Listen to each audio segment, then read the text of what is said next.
Ah, coucou toi, j'espère que tu vas bien. J'avais envie de te lire un livre que j'ai trouvé dans la boîte à livres aujourd'hui.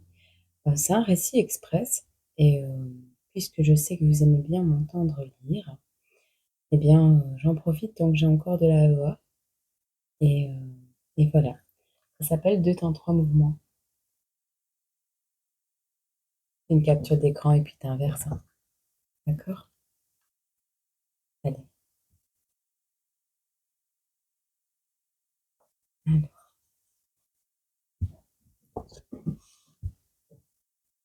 privé de téléphone portable. Un mois entier? Puisque je te le dis. Privé de téléphone portable pendant un mois. Tu te rends compte? Comment je vais faire? Et qu'est-ce qui s'est passé? Oh, rien. Enfin, presque rien. Il paraît que j'ai fait exploser la facture. Exploser. Il y a bien que mon père pourrait inventer de telles expressions pareilles. La prof jette un coup d'œil dans notre direction, sourcils froncés. Je donne un petit coup de coude discret à Fanny pour la prévenir. Après nous avons observé quelques secondes sans broncher. La prof se tourne à nouveau vers le tableau. Tu avais téléphoné beaucoup plus que d'habitude? Continue Fanny à voix basse. Je sais pas, moi. Si tu imagines que je compte, déjà qu'on a à peine le temps de se dire bonjour. Mais c'était combien ton explosion? 3 heures? 4? Euh, 11, je crois. Fanny émet un long sifflement admiratif. D'accord, je comprends la réaction de ton père.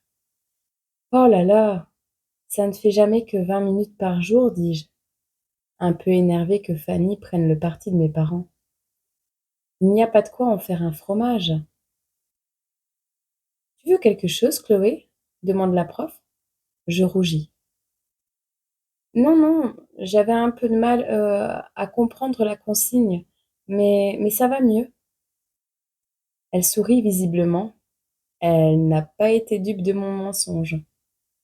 Bien, poursuit-elle, à l'adresse de la classe. Quand vous aurez tout recopié la consigne, vous vous mettrez par deux et nous pourrons commencer les expériences. Il y a un ah unanime. C'est vrai que toute la classe aime bien travailler en groupe. Oh, ce n'est pas pour bavarder. C'est plus facile, tout simplement. Allez, ne t'inquiète pas, dit Fanny en m'adressant un clin d'œil complice. Je te prêterai le mien. Aïe! La prof regarde de nouveau dans notre direction. Je sens bien qu'elle préférerait séparer le tandem catastrophe, comme elle nous surnomme. Elle hésite. Il faut dire qu'elle n'a pas vraiment tort. Je ne sais pas pourquoi, mais il nous arrive tout le temps des trucs pas possibles, à Fanny et à moi, quand on est ensemble, et on est presque toujours ensemble. Une fois, on a fait disjoncter tout l'étage, juste en allumant un appareil. Une autre fois, on a renversé, je devrais dire j'ai renversé, une fiole d'acide sur la veste en cuir de Jessica. Dilué, hein, l'acide, heureusement. Il fallait tout de même voir la veste. Du gruyère, des trous partout. Mais je crois que le pire, c'était l'expérience de chimie d'avant les vacances. Là, c'était la faute de Fanny. Elle avait voulu mélanger tous les produits, sans tenir compte de la consigne. Bien sûr, il a fallu évacuer la salle tellement ça sentait mauvais. Normalement, aujourd'hui, ça devrait être tranquille. On doit juste mesurer le courant. C'est de la physique, les ondes, la lumière et un tas de trucs qu'on ne voit pas. En tout cas, rien à mélanger. Pas de produits dangereux.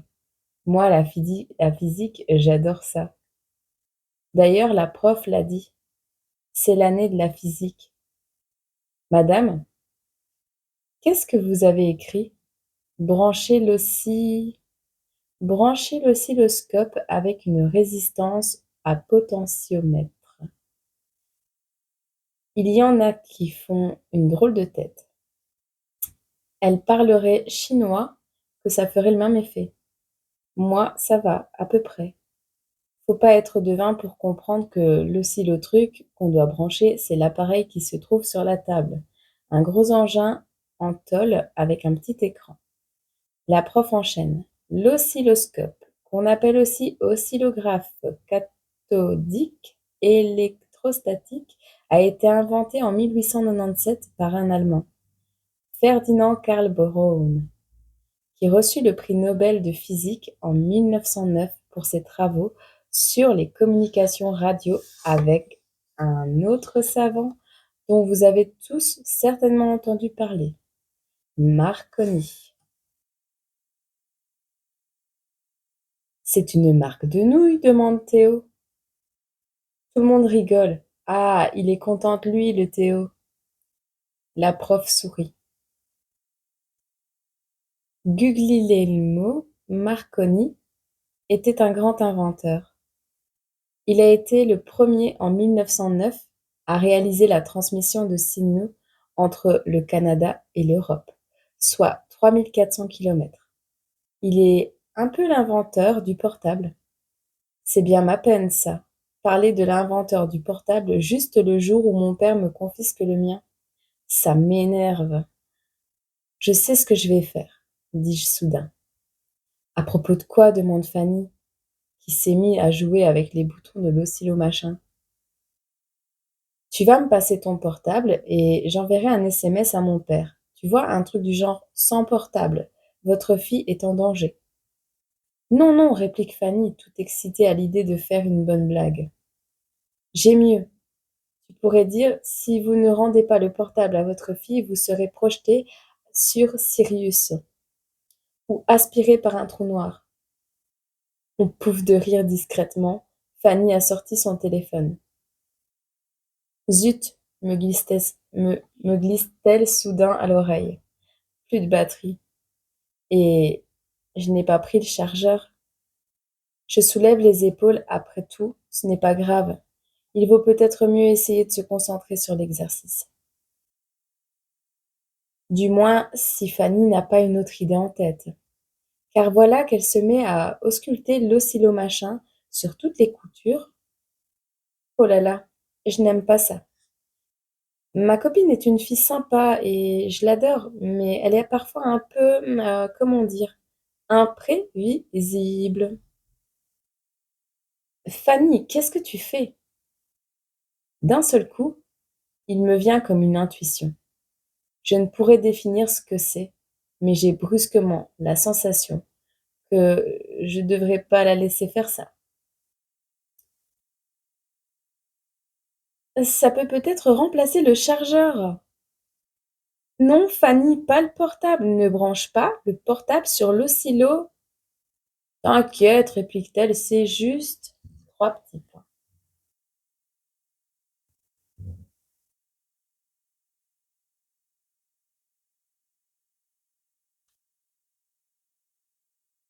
Chapitre 2. Cauchemar ou réalité?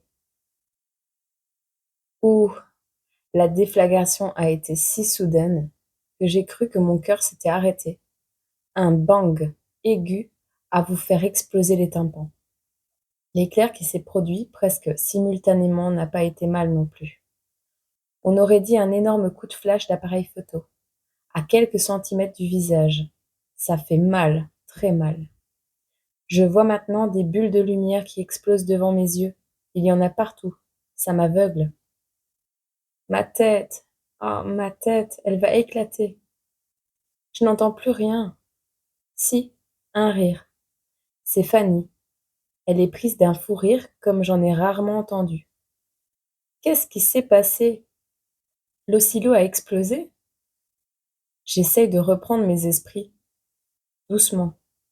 Les crépitements de lumière s'estompaient peu à peu. Je perçois, enfin, quelques silhouettes. Je ne suis pas aveugle, ouf, ça va mieux. C'est bizarre. Il n'y a que le rire de Fanny, un rire lointain, saccadé, presque répétitif. Je ne comprends pas. Je m'attendais à une réaction un peu sévère de la prof et je ne lui aurais pas donné tort.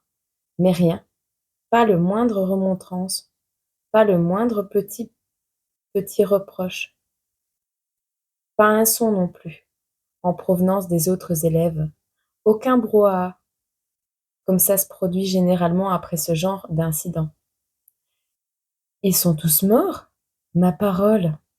Je me frotte les yeux. Il me faut plusieurs minutes pour arriver à distinguer précisément ce qui m'entoure. C'est... c'est pas possible. J'ai beau me pincer, non, je ne rêve pas. Ils ne bougent plus. Tous, tous, ils sont parfaitement immobiles, comme figés sur place. Je regarde Fanny avec effroi. Elle rit de plus belle. Je la secoue violemment par la manche. Mais arrête de rire, bon sang, regarde ce que nous avons fait. Mais elle ne semble plus pouvoir se contenir. Je me lève d'un bond, je vacille, j'ai la nausée. Je me précipite vers la sortie en bousculant une chaise au passage. Vite, vite, il faut prévenir l'infirmière. Dans le couloir, je croise Baba. Baba est un surveillant. On l'appelle comme ça parce qu'il est sympa avec nous. Cool, quoi. Baba cool. Il y a eu un accident, je crie sans m'arrêter. C'est grave. C'est en arrivant à l'autre bout du couloir que mes neurones se connectent enfin. Je me retourne précipitamment. Baba. Il ne bouge pas. Lui non plus. Raide comme un piquet. En plein milieu du couloir. Son éternel dossier à sangles sous le bras. Un pied légèrement relevé, comme s'il s'apprêtait à faire un pas. Baba. Qu'est-ce qui se passe? C'est Fanny, sa tête vient de jaillir de l'encadrement de la porte de la classe. Elle a les yeux exorbités, comme quelqu'un qui vient de rencontrer des extraterrestres. Qu'est-ce qui leur arrive? Dit-elle d'une voix tremblante. On dirait qu'ils sont tous morts. Il faut nous rendre à l'évidence. Tout ce qui vivait quelques instants auparavant autour de nous est maintenant aussi figé que les poupées de cire du musée Grévin. Même Nestor, notre hamster doré, dans son vivarium, ne donne plus aucun signe de vie. Lui, d'habitude si remuant, j'en ai la chair de poule. Tu crois que c'est notre faute? Demande Fanny d'une voix blanche. De ta faute? Tu veux dire, c'est toi qui... Ça y est, elle se met à pleurer. Avec Fanny, c'est comme ça. Elle peut passer du rire aux larmes en un rien de temps. Pas de panique, lui dis-je, en la prenant dans mes bras. Ce n'est peut-être rien. On va aller voir Nicole et lui expliquer. Elle comprendra sûrement. Nicole, c'est l'infirmière. Une perle, c'est une femme. En cas de coup dur, on peut toujours compter sur elle. C'est ce qu'on a cru. En fait, Nicole, elle nous aiderait certainement, si elle le pouvait. Malheureusement, elle est dans le même cas, dans le même état que les autres, inerte, raide, morte. D'ailleurs, ils sont morts, tous.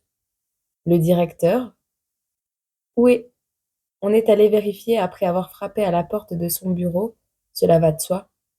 La secrétaire, les autres profs, les surveillants, les élèves, vraiment tous. Même la concierge, son chien et son canari.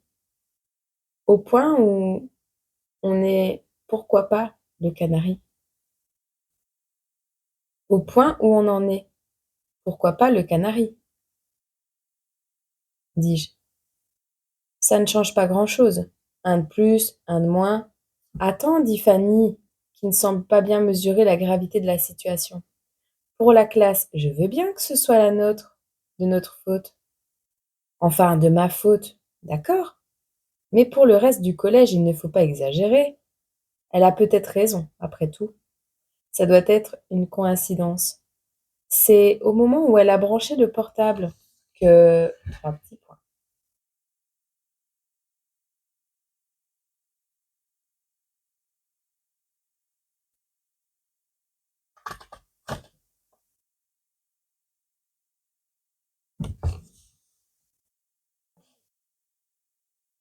Qu'est-ce qui s'est passé? Je ne sais pas, moi. Une bombe d'un type spécial? Une bombe super dingue qui a tué tout le monde? Sauf nous. Tout le monde? J'espère que ce n'est pas tout le monde. Je me sens de moins en moins rassurée. Il faut que nous en soyons sûrs. Peut-être que cette épidémie, appelons-la comme ça pour l'instant, est conscrite au collège. Je n'ose l'espérer. Un simple coup d'œil dans la rue met à mal mes ultimes espoirs. Toutes les voitures sont à l'arrêt, parfois au beau milieu de la chaussée, toutes sans exception. On aurait bien aimé en voir bouger une ou deux ou trois. Tiens, même une seule, ça nous aurait suffi, une. Mais rien. Et ne parlons pas des cyclistes, des piétons ou même des chiens. On dirait des statues. Donc il n'y a pas que le collège. Le quartier est touché lui aussi. Peut-être même la ville, dis-je. Pourquoi pas le pays entier, pendant que tu y es, proteste Fanny. Et même le monde, l'univers, je viens de faire exploser l'univers, c'est ça? Je me s- je sens dans sa voix un mélange d'ironie et de colère. Mais qui puis-je? Coïncidence ou pas, on est les seuls en vie, non? Le visage de Fanny s'éclaire soudain. Ça y est, j'ai compris. Je crois que je suis en train de rêver, dit-elle. C'est ça. Je suis même en plein cauchemar. Et moi? Point d'interrogation. Ben, tu rêves aussi, on rêve toutes les deux. Ah, mais tu es folle, mais pourquoi tu me penses comme ça? Simple vérification. Non, non, non, pas la peine de me le rendre. Je me suis déjà pincée tout à l'heure, tu ne rêves pas, et moi non plus. Mais alors quoi? Dit-elle, en me lançant un regard désespéré. Alors quoi? Ben, je ne sais que te répondre. Est-ce un tour que nous joue notre imagination? Sûrement la déflagration. Ou l'éclair. D'ailleurs, qui sait, c'est peut-être nous qui sommes mortes, pas les autres. Je crois que j'aurais mieux fait de me taire. La voilà qui fond à nouveau en larmes. Un vrai déluge cette fois-ci. Les chutes du Niagara. Je sens ma gorge serrée. Je ne vais pas tarder à pleurer moi aussi. Il faut que je réagisse. Je la prends par la main et je l'entraîne avec moi, comme lorsque nous étions petites et qu'elle avait du chagrin. On allait se cacher derrière les troènes qui séparent la cour de la maternelle et de la crèche. Et là, je lui raconte une histoire, jusqu'à ce que son chagrin ne soit plus qu'un mauvais souvenir. Mais aujourd'hui, il n'est pas question que je lui raconte une fable. D'ailleurs, moi-même, j'aurais bien besoin de quelqu'un qui me réconforte. Je propose de retourner dans la classe. Peut-être y a-t-il du changement?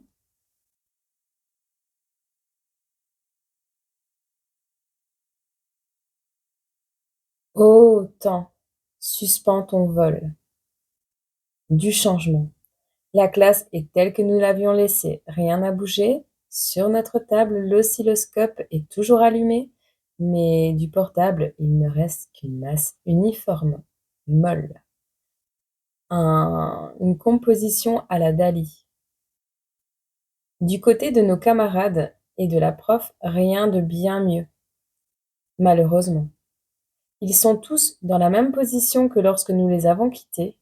Pas un ne semble avoir esquissé un geste. C'est bizarre, dit Fanny, qui commence à sécher ses larmes. On ne dirait pas qu'ils sont vraiment morts, on croirait presque qu'ils dorment, même s'ils ont les yeux ouverts. Tu as raison. S'il y avait eu une explosion ou quelque chose comme ça, ils seraient couchés par terre, ou affalés sur leur table. Là, ils sont bien sagement à leur place. Même la prof est toujours en train d'écrire au tableau. Elle avait commencé un mot. En tout cas, ce qui est sûr, c'est qu'on n'entend pas une mouche voler. Pas le moindre bruit. Un silence de plomb. C'est angoissant. Regarde, hurle soudain Fanny. Regarde le crayon. Hé, elle veut me faire mourir ou quoi? Moi qui parlais du silence. Je tourne prudemment la tête vers l'endroit qu'elle me désigne. Je m'attends au pire. Et le pire est là. Jamais je n'ai vu une chose pareille. Le crayon, il est suspendu dans l'air, comme en lévitation. Il a dû être soufflé par l'explosion alors. Mais alors, pourquoi n'est-il pas au sol? Et la règle, elle est en déséquilibre sur le bord de la table, prête à basculer. Elle devrait tomber. Quelque chose m'échappe. Je ne trouve pas d'explication logique à ce phénomène. Je fais rapidement le tour de la classe, rien ne semble manquer à l'appel. Et tout est en ordre, tout. Enfin, pas vraiment. Et là encore, il y a de quoi surprendre. La chaise que j'ai bousculée en sortant est en équilibre sur, je me pince une nouvelle fois, sur un seul pied. Elle est à moitié couchée, mais elle est comme bloquée dans sa chute. Avec précaution, je la prends et la remets à sa place. Elle ne m'oppose aucune résistance et se laisse manipuler comme une chaise ordinaire qu'elle est habituellement. C'est à n'y rien comprendre, dit Fanny en s'asseyant sur le rebord du bureau. On dirait que le temps s'est arrêté. Pour les autres, oui, mais pas pour nous. Je n'aurais jamais imaginé que ce soit possible. En tout cas, ça m'étonnerait que ce soit moi qui ai provoqué ça. Arrêter le temps, ça dépasse mes compétences. Elle se met à rire. Tant mieux. Elle réagit comme elle l'a toujours fait. Bon cœur contre mauvaise fortune, dirait ma mère. Ma mère. Je pense soudain à elle, et à mon père aussi. Sont-ils eux aussi victimes de cette chose invraisemblable? Je redoute le pire. C'est quoi ça? Demande Fanny. On dirait un moustique. Non, ne le tue pas. Cette sale bête va piquer quelqu'un, réplique Fanny. Mais non, il est complètement inoffensif. Le temps s'est arrêté aussi pour lui. En temps ordinaire, j'aurais éliminé sans état d'âme ce suceur de sang. Mais là, je n'en ai pas le cœur. Pauvre petite bestiole immobile à 1 mètre du sol, victime elle aussi de je ne sais quel phénomène.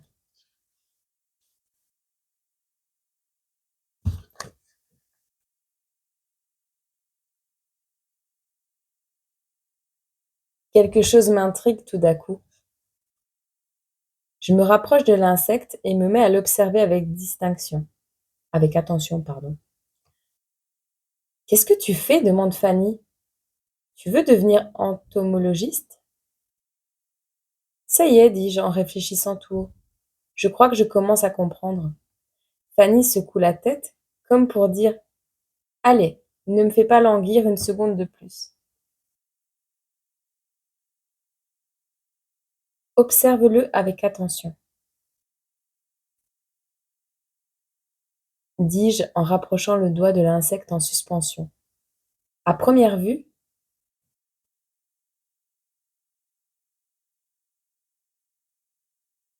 euh, à première vue, on pourrait penser qu'il est totalement immobile. En fait, il ne l'est pas complètement. Oh oui, dit Fanny en écarquillant les yeux. Ses ailes. Effectivement, en y regardant de plus près, on ne peut pas se tromper. Les petites ailes fines et fragiles bougent lentement, très lentement. Le moustique bat des ailes au ralenti. Ouais, dis-je en me relevant d'un bond. Tout est clair maintenant. Fanny me regarde, interloquée. Le temps ne s'est pas arrêté, il n'est seulement pas le même pour eux que pour nous. Je sais, c'est difficile à croire apparemment, ça défie toutes les lois de la physique, au moins celles que je connais un peu. Dans un cours précédent, la prof nous a expliqué qu'il existait une infinité de temps différents. Tout dépend de l'endroit où on se trouve. Une année sur Terre peut représenter 1 heure dans un vaisseau spatial ou 1 seconde ailleurs. C'est Einstein qui a dit ça. Le savant qui tire la langue sur la photo? Demande Fanny. Je confirme. Oui, il a dit ça, mais il n'a jamais dit, du moins je ne crois pas, que le temps pouvait être différent quand on est au même endroit. Et pourtant, c'est bien ce qui nous arrive. C'est incroyable, je n'en reviens pas. Une idée me traverse soudain l'esprit. Chaque battement d'aile de notre petit moustique dur, je compte, allez, une dizaine de secondes, un sacré ralenti. Il me semble me souvenir qu'un moustique bat des ailes 500 fois par seconde, ou un peu plus, peu importe. Gardons 500 fois.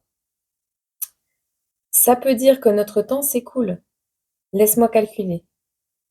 Coupe Fanny qui commence à prendre la mesure du problème. Le calcul mental n'a jamais été son fort, mais cette fois-ci, elle fait des merveilles. 5000 fois moins vite que le leur. J'acquiesce de la tête. J'hallucine, dit Fanny.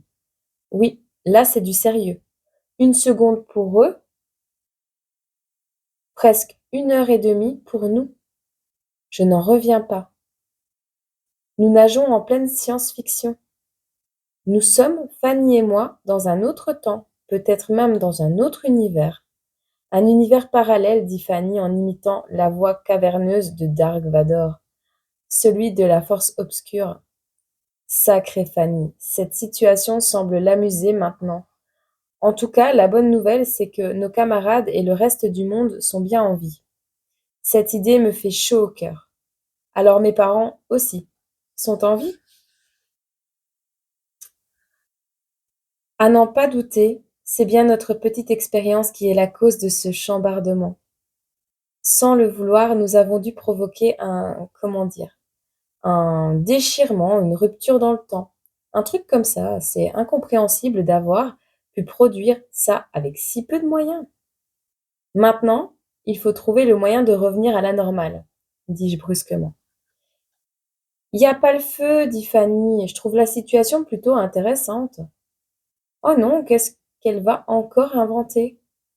Elle semble soudain surexcitée, comme si elle avait envie de profiter de cette situation pour... Elle me prend par la manche et m'entraîne vers le bureau. Tu la surveilles, me dit-elle en désignant la prof d'un mouvement de menton. La surveiller? Mais pourquoi faire? Elle est toujours à la même place, elle n'a pas bougé d'un pouce. Oh, selon ma théorie, elle a certainement bougé un peu, depuis que s'est produit cette chose. Il s'est bien écoulé, pour nous, 1/2 heure, donc ça représente 1/3 de seconde, pour elle et les autres. 1/3 de seconde? Même pas le temps de mettre les points sur les i. Eh bien, qu'est-ce que tu fais? T'occupe, rétorque Fanny, je veux juste savoir. Elle est en train de fouiller dans le cartable de la prof.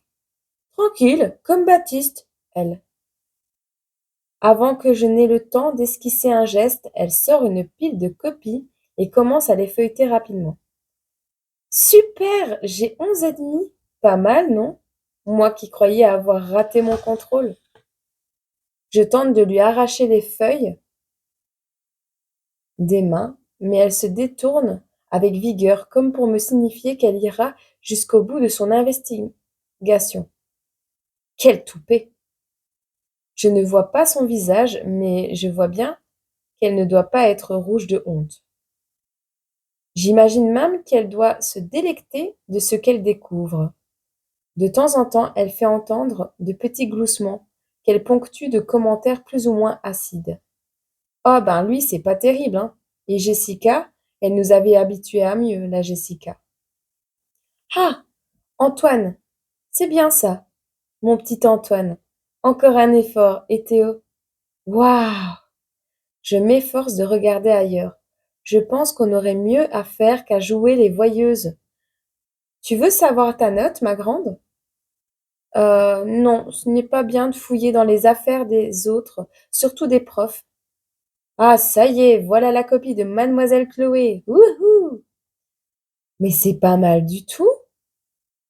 D'un geste lent, et calculée, elle remet la copie à leur place et referme doucement le cartable. Elle m'observe du coin de l'œil, guettant ma réaction, avec un plaisir non dissimulé. Tu veux vraiment pas savoir? Je fais un léger signe de tête pour marquer mon accord. Après tout, personne n'en saura rien. 16, lâche-t-elle en faisant un V avec son doigt. Chloé est la meilleure. 16. J'aurais bien envie de partager sa joie, mais je pense que cette note ne servira pas à grand-chose si nous ne parvenons pas à trouver le moyen de nous sortir de là.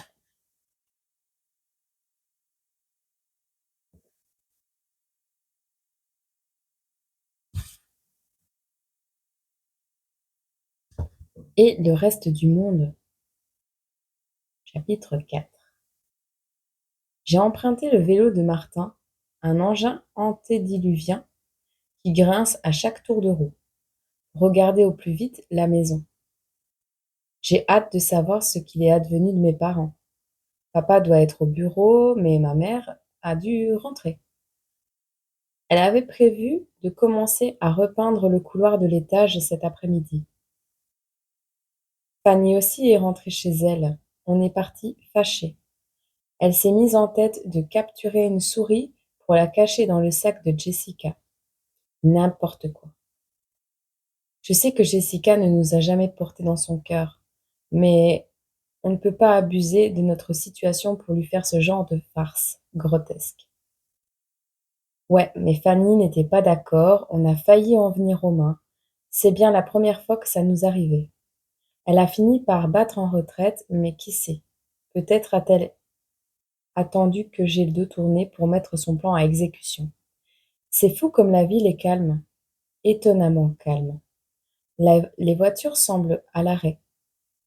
Elles doivent bien rouler un peu, mais elles grignotent millimètre par millimètre. Je peux me faufiler entre elles sans risque. Quant aux piétons, on dirait des mannequins en celluloïd, comme on en voit dans les magasins de vêtements. Je commence à m'habituer à cet immobilisme général. Ça repose après tout. Quelques oiseaux sont suspendus dans le ciel, au-dessus de ma tête. Il n'y a aucun mouvement autour de moi, pas de bruit non plus. Quel plaisir ce serait d'avoir une ville sans voiture, sans bruit de moteur, sans coup de klaxon intempestif. Heureusement que le grincement de vélo de Martin met un peu de vie dans tout ça. Ça serait lugubre tout de même. La maison est en vue, ça y est. J'ai le cœur qui bat à 100 à l'heure. À 500 000 à l'heure, je devrais dire. Même si je m'y attendais, ça me fait tout drôle de ne pas être accueilli par les jappements de Toby. Pauvre chien. Il a le nez dans sa gamelle, la langue pendante. Ne mange pas trop vite, mon chien. Pas de risque pour ça. Je le gratifie d'une petite caresse, mais elle doit être si furtive pour lui qu'il n'a pas dû s'en apercevoir. 4 à 4, je grimpe les marches de l'escalier qui mène à l'étage. Ma mère est là, un pinceau à la main, face au mur. Sa peau est chaude. Ouf, elle vit. Je me sens mieux tout à coup. Elle a un sourire aux lèvres. Je suis sûre qu'elle contemplait son ouvrage et qu'elle en est fière. C'est bien ma mère, ça. La terre arrête de tourner et elle est en extase devant son œuvre.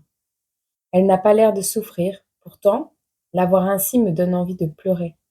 Pauvre maman, si je pouvais vérifier que ton cœur bat normalement. Mais il le fait trop lentement pour moi. Je m'affale dans le canapé. Habituellement, quand je rentre du collège, je m'installe devant la télé et je me mets à zapper. Ça me passe les nerfs après les cours. Là, j'ai beau m'acharner sur la télécommande, l'écran reste désespérément vide. Ça fait au moins 2 heures que je suis là, avachie dans le canapé, le visage enfoui dans les coussins en velours bleu. Ces coussins, je les déteste, je les ai toujours détestés. 2 heures sans bouger, prostrée dans un silence absolu, je suis vidée, anéantie. Je n'ai même pas le courage de penser. Ça fait combien de temps pour le reste de la planète? C'est idiot, mais je n'ai pas vu le temps passer. J'ai pleuré un peu et ça m'a fait du bien. Ça fait toujours du bien de pleurer, même si ça n'arrange pas les choses pour autant. Qu'est-ce que je vais faire maintenant? Dormir? Oui, dormir. Qu'est-ce que j'aimerais dormir? Parce qu'après tout, peut-être suis-je réellement en train de rêver? C'est Fanny qui a raison, je vais bientôt me réveiller et tout sera à nouveau normal. Je suis trop énervée et jamais je n'y arriverai. Je me suis jamais sentie aussi seule. Ma mère est là, à 2 pas, avec son pinceau qui goutte sur la moquette, mais c'est comme si elle était absente. Bien sûr, il y a Fanny, mais je suis sûre qu'elle n'est pas prête à m'adresser à nouveau la parole. Je n'aurais pas dû me fâcher avec elle, je le sais, mais il y a des fois, elle m'énerve tellement. Pourtant, je l'aime, et j'ai besoin d'elle, surtout aujourd'hui. Si la situation persiste et si nous devons vivre comme ça jusqu'à la fin de nos jours, le mieux ne serait-il pas de nous réconcilier? Nous ne pouvons pas rester ainsi chacune de notre côté, à nous faire la tête indéfiniment. Une sonnerie m'arrache soudain à ma torpeur. Il me faut plusieurs secondes pour reconnaître ce bruit familier. Bon sang, mon portable! Comme un ressort, je bondis du canapé, je jette un rapide coup d'œil autour de moi, tout a l'air calme dans la maison. Seule la petite musique répétitive et nasillarde rompt le silence. J'essaye de localiser l'engin. Où est-il? Je me précipite vers la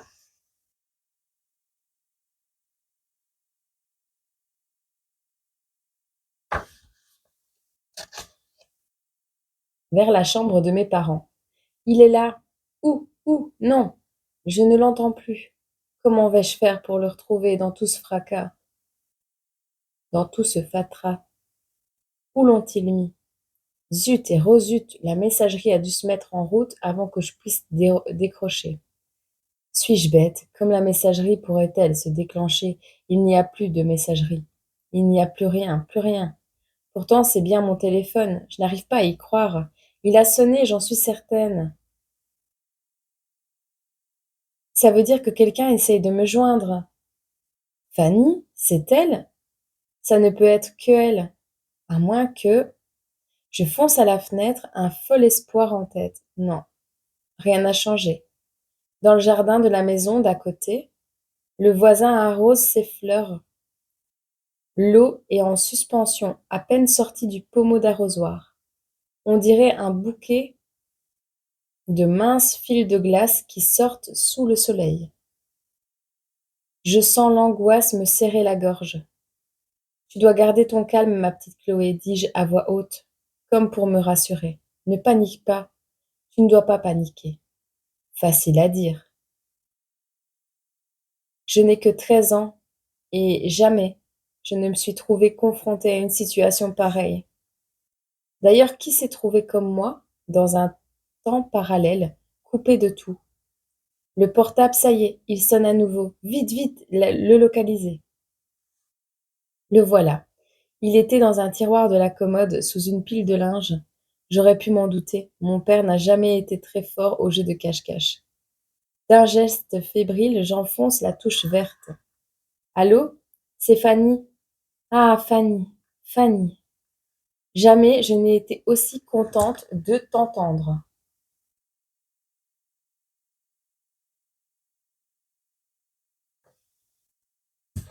Retour à la case départ, chapitre 5. Nous voilà de nouveau réunis comme si rien ne s'était passé. Enfin, quand je dis ça, c'est à propos de notre dispute. Car pour le reste, nous en sommes au même point. Retour à la case départ, comme on dit. Mais oui, c'est ça, retour à la case départ. Qu'est-ce que tu veux dire? Demande Fanny qui est en train de faire un razzia dans mon frigo. Car il faut le dire, si pour les autres le temps n'avance pas, pour nous, il en est autrement et on commençait à avoir un petit creux. Elle doit être là, la solution. Nous allons retourner au collège et nous essayerons de refaire la même manipulation. Comme pour un interrupteur, Une première fois pour faire, une seconde pour défaire. On peut essayer. Ouais, elle n'a pas l'air très convaincue. Mais zut, à la fin, on ne va pas passer notre vie à attendre devant des momies sans rien faire. Il ne nous a pas fallu longtemps pour regagner le collège. Fanny est montée à califourchon sur mon vélo, enfin celui de Martin, et j'ai pédalé comme une dératée. Jamais je n'ai roulé aussi vite.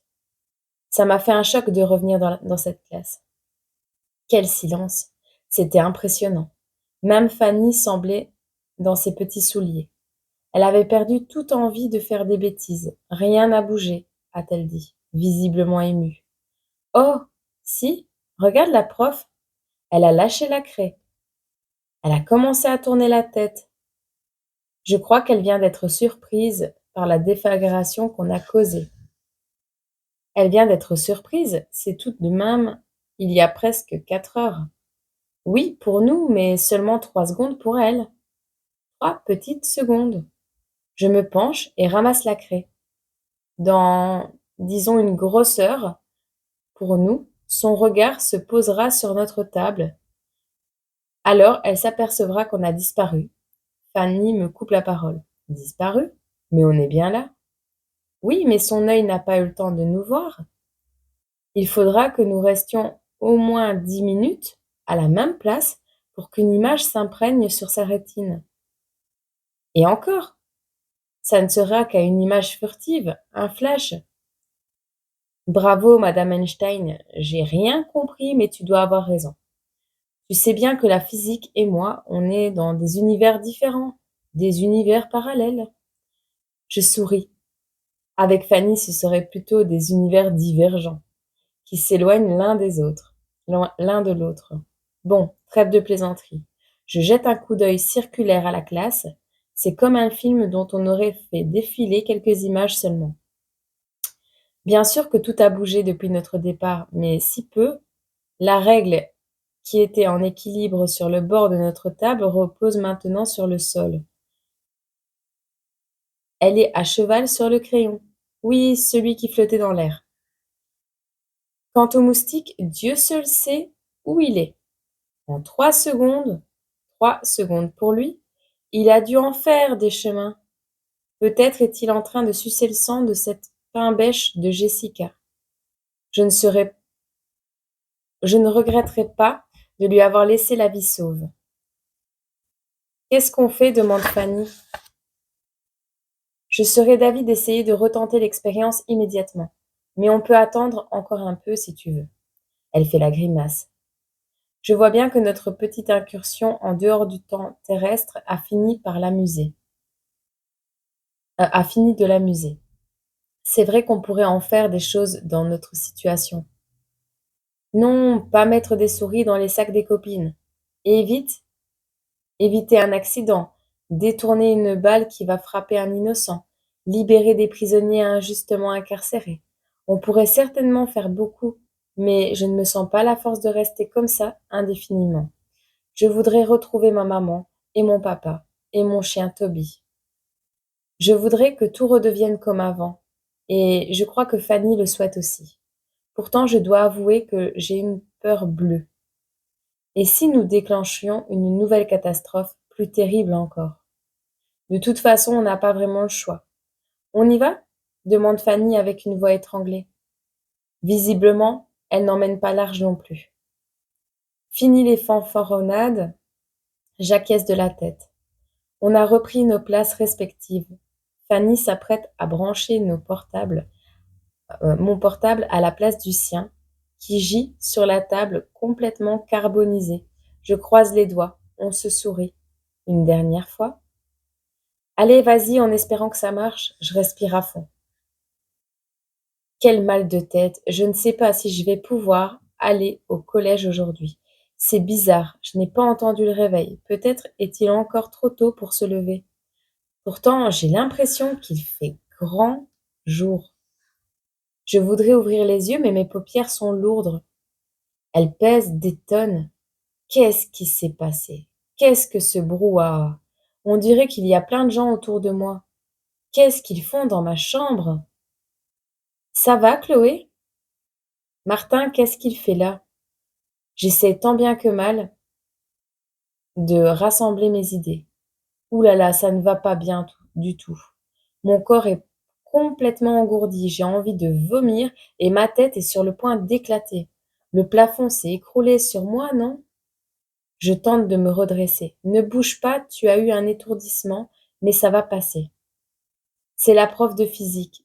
De mieux en mieux. Je n'ai Je n'étais pas en train de dormir dans mon lit alors? Quelque chose m'échappe. Chloé, tu m'entends? Répond Martin. Bien sûr que je t'entends, Martin. Malgré ce bourdonnement dans les oreilles, j'entends aussi Jessica qui glousse comme une dinde. Et Antoine, Élodie, Théo et tous les autres. Je suis dans la classe, ça me revient. Fanny, où est Fanny? Elle va bien, dit une voix d'homme. Je crois que c'est le directeur.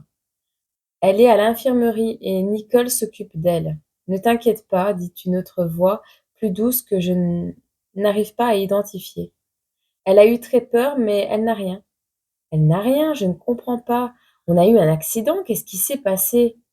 J'ai du mal à parler, ma voix est empâtée, comme celle d'un poivreau.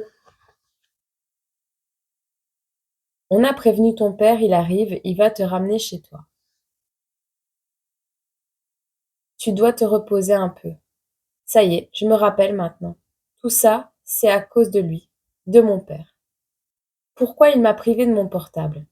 J'ouvre péniblement les yeux, je distingue une vague silhouette au-dessus de moi. Tout bouge. J'espère que ça va passer avant que mon père arrive. Bon, dit la prof en me tapotant affectueusement la joue. Ça n'est pas trop grave. Vous avez eu de la chance toutes les deux. On a entendu l'explosion jusqu'à l'autre bout du bâtiment. C'est le prof d'anglais, décidément. Le monde entier est à mon chevet. Le monde? Bon sang, mais je les entends tous. Alors ils vivent? Tout me revient en mémoire. L'explosion, bien sûr, et puis les gens sans vie. Le temps, les moustiques. Je voudrais leur dire comme je suis heureuse que tout soit revenu à la normale. Quelqu'un a glissé un coussin sous ma tête, je dormirais bien, moi. Le brouillard s'estompe doucement. Je commence à distinguer plus nettement ce qui m'entoure.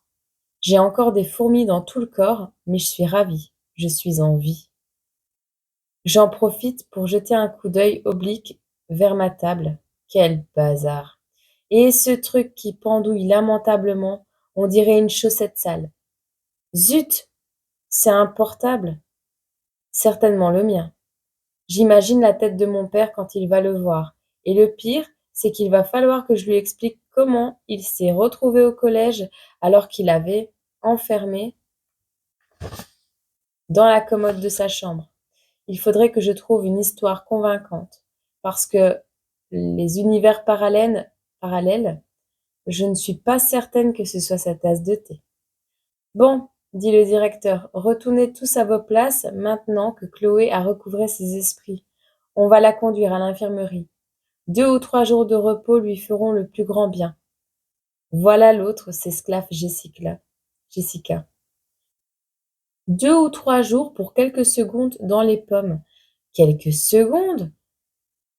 D'un seul coup, un doute me traverse l'esprit. Et si j'avais rêvé? Bien sûr, il y a eu une explosion, mais peut-être n'avons-nous jamais été victimes de cette déchirure du temps, Fanny et moi. Quelques secondes de syncope, et mon esprit a pu tout inventer? Je ne sais pas. Je ne sais que penser. Après tout, ce serait aussi bien. Mon téléphone dormirait toujours sous une pile de linge et ça m'éviterait de sacrées remontrer de bretelles. Je suis bien content que tu sois là, dit Martin en me prenant la main. Je lui souris. Moi aussi, je suis bien contente d'être là. Pourquoi tu dis ça? C'est bizarre, mais pendant une seconde ou deux, juste après l'explosion, j'ai eu l'impression que vous aviez disparu, Fanny et toi. Voilà, c'était 2 temps 3 mouvements. J'espère que ça vous a plu, vous me direz. Je vous fais des bisous et je vous souhaite une agréable nuit en espérant que, ben, ça aura pu vous faire du bien et que ça vous aura changé un peu les idées. Voilà. Gros bisous.